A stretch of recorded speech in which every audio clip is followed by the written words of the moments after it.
Assalamualaikum warahmatullahi wabarakatuh. Tepangkeun nami abdi Daisy Destiawati kelas 11G. Abdi bade macakeun biografi Ki Hajar Dewantara. Biografi Ki Hajar Dewantara. Nami lengkap Ki Hajar Dewantara alias Raden Mas Suwardi Surjaningrat, dan 4 kalahiran Kamis 2 Mei 1889. Agama Islam, istri Nyi Sutartinah, pendidikan ELS Europise Lagere School dan Stovia Sekolah Dr. Bumiputra, karir pendiri perguruan Taman Siswa.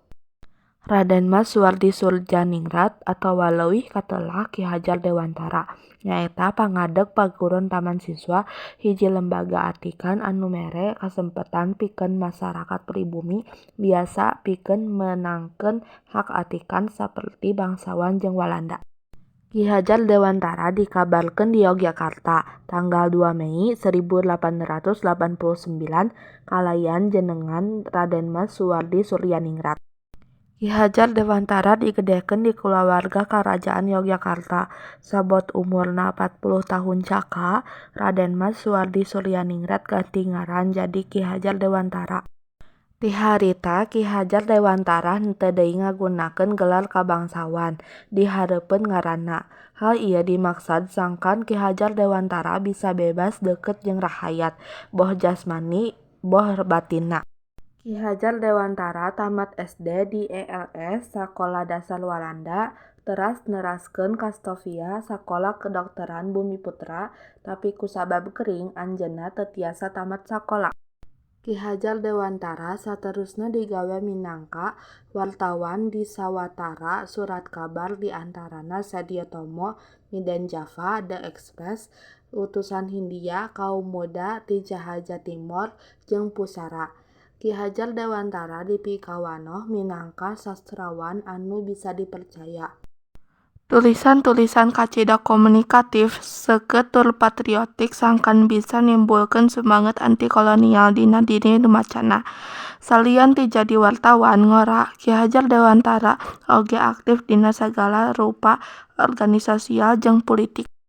Dina Warsih 1908 Ki Hajar Dewantara aktif di bagian propaganda Budi Utomo pikeun nyosialisasikeun jeung naekeun kasadaran masyarakat Indonesia harita ngeunaan pentingna persatuan jeung integritas dina berbangsa jeung bernegara. Saterusna dibarengan ku Dowes Dekker atau Dr. Danudirja Setiabudi jeung Dr. Cipto Mangunkusumo.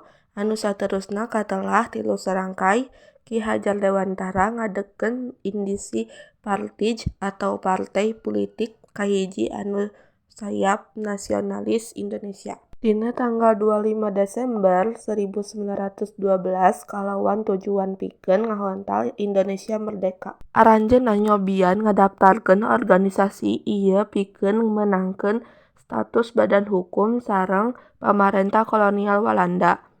Tapi pamarentah kolonial Walanda ngaliwatan Gubernur Jenderal Hindenburg nolak pendaftaran dina tanggal 11 Maret 1913 sabab organisasi ieu dianggap bisa ngahudangkeun rasa nasionalisme jeung persatuan rahayat pikeun ngalawan pamarentah kolonial Walanda.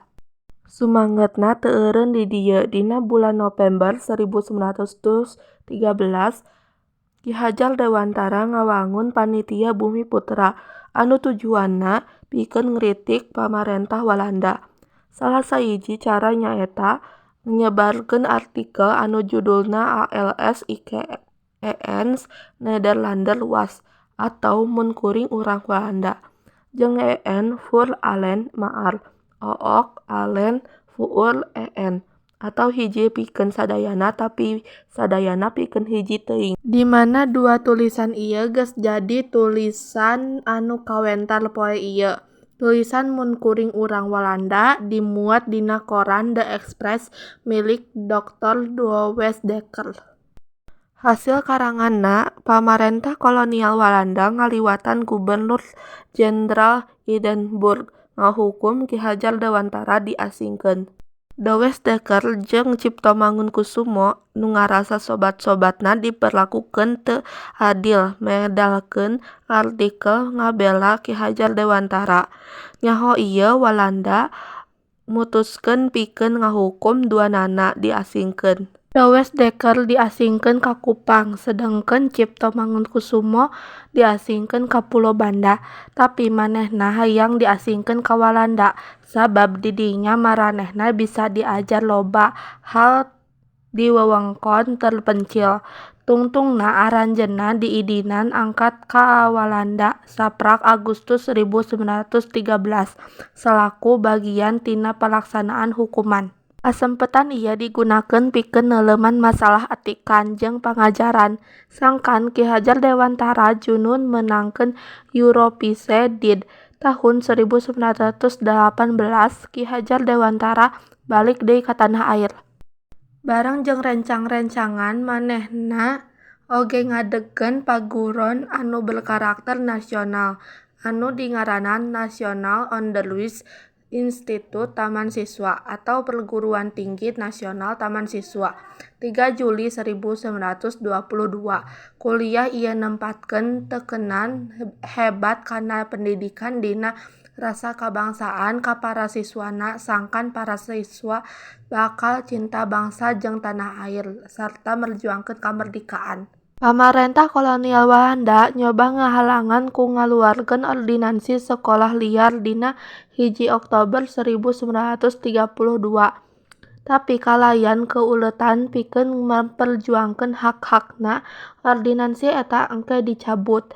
Bari neungetan dunya atikan di Taman Siswa. Ki Hajar Dewantara oge terus rajin nulis sanajan kitu tema tulisanna pindah ti overtones politik kana atikan jeung budaya jeung sudut pandang nasional. Ngaliwatan tulisan-tulisan ieu anjeunna Junun nempatkeun pondasi pendidikan nasional pikeun bangsa Indonesia. Kagiatan nulis ieu dituluykeun nepi ka zaman pendudukan Jepang. Nalika pamarentah Jepang ngawangun Pusat Kekuasaan Rakyat atau PUTRA tahun 1943, Ki Hajar diangkat jadi salah saurang pamimpin babarengan jeung Insinyur Soekarno, Dr. Andes Muhammad Hatta, jeung K.H. Mas Mansur saenggeus kamerdekaan Indonesia direbut tina panangan penjajah sarta kabentuk stabilitas pamarentahan. Ki Hajar Dewantara dipercaya ku Presiden Soekarno pikeun jadi Menteri Pendidikan, Keguruan, jeung Kabudayaan, Munggaran. Ngaliwatan jabatan ieu Ki Hajar Dewantara leuwih boga kabebasan pikeun ngaronjatkeun kualitas pendidikan di Indonesia. Tahun 1957 Ki Hajar Dewantara menang gelar doktor kehormatan ti Universitas Gadjah Mada. 2 tahun saenggeusna gelar doktor honoris causa dina tanggal 28 April 1959 Ki Hajar Dewantara pupus di Yogyakarta sarta dimakamkeun di dinya. Kiwari ngaran Ki Hajar Dewantara lain ngan diistrenan salaku tokoh jeung pahlawan atikan atau Bapa Pendidikan Nasional. Anu tanggal lahirna 2 Mei dijadikeun Hari Pendidikan Nasional tapi oge diistrenan minangka pahlawan Gerakan Nasional. Ngaliwatan Kepres No 305 tahun 1959 tanggal 28 November 1959. Ajaran-ajarannya yaitu Tuturi Handayani atau di belakang memberi dorongan, ing madya mangun karsa atau di tengah menciptakan kesempatan untuk memulai, ing ngarsa sung tulada atau di depan memberi contoh, akan selalu menjadi landasan pendidikan di Indonesia. Pikeun pangeling-ngeling jasa Ki Hajar Dewantara, penerus sakola Taman Siswa ngadegkeun Museum Dewantara Kirti Griya Yogyakarta pikeun ngajaga ajen-inajen sumanget juang Ki Hajar Dewantara. Di ieu museum aya barang-barang atawa karya Ki Hajar salaku pangadeg Taman Siswa jeung karyana dina kahirupan bangsa.